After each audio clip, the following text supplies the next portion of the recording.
Freedom is desired by everyone. In fact, it's a right for everyone to have freedom. Over 29% of the world's population are classified as not free. That's over 2.2 billion people. As of today, females in Afghanistan and Pakistan are fighting for their rights and freedoms due to the sexist regime of the Taliban. By the end of this short film, we hope to have alerted you of the limits on women's rights enforced by the Taliban and what you can do to combat them, whether that's through spreading awareness or helping our foundation. So, who are the Taliban and what do they do? The Taliban are a predominantly Pashtun Islamic terrorist group. The Taliban's mission is to re-establish peace and security while enforcing their own strict interpretation of Sharia or Islamic law. They have a history of torturing, killing, and detaining innocent people while also violating the laws of war. However, their nationwide violations of and attitudes towards women's rights have become increasingly prevalent in recent years.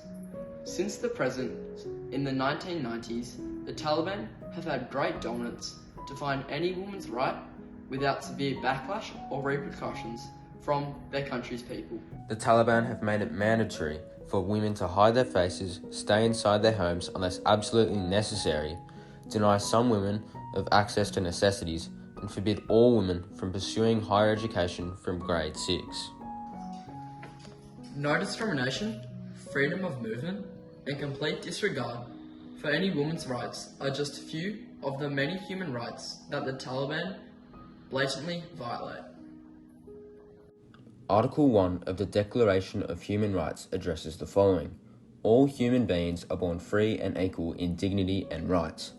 They are endowed with reason and conscience and should act towards one another in a spirit of brotherhood.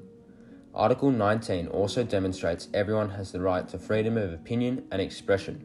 This right includes freedom to hold opinions without interference and to seek, receive, and impart information and ideas through any media and regardless of frontiers. In the account of Malala Yousafzai, the Taliban's violent and unethical behaviour was exposed to the rest of the world. Malala Yousafzai was at the time a 15-year-old Pakistani activist who spoke out against the Taliban's ban on girls attending school past grade 6. After Malala spoke at press conferences about the Taliban, how dare the Taliban take away my basic right to education, she stated in her first speech, which was broadcasted across Pakistan in 2008. After her speeches, the BBC approached Malala to write a blog for them about the Taliban. Once the blog reached the Taliban, they became infuriated and while on her route home, shot Malala. Miraculously, Malala survived as the bullet grazed her skull, and she lives to share her story around the world, becoming an activist for women's rights to education, speaking at public events, and help women fight for their rights and freedoms. Unfortunately, this is the sad reality for many women across Afghanistan and Pakistan who may have not been as fortunate as Malala. Therefore, our charity decided to launch an effort to support Afghan and Pakistani women fighting for their freedom and rights against the Taliban. To raise money for these women, we're holding a marathon from Bondi to Manly. Anyone is welcome to enter. You are free to bike, run or walk.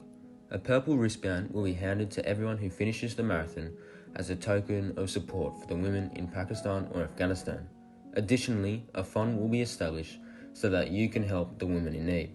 To make sure that this event is a success and as many people as possible come to support the women of Afghanistan and Pakistan, we need your assistance in spreading the word about the event using the hashtag Fight for Women's Rights and informing your friends, family and even co-workers about this great initiative. We hope to see you on International Women's Day 2023 as we support all the women in Afghanistan and join the fight for their freedoms and rights.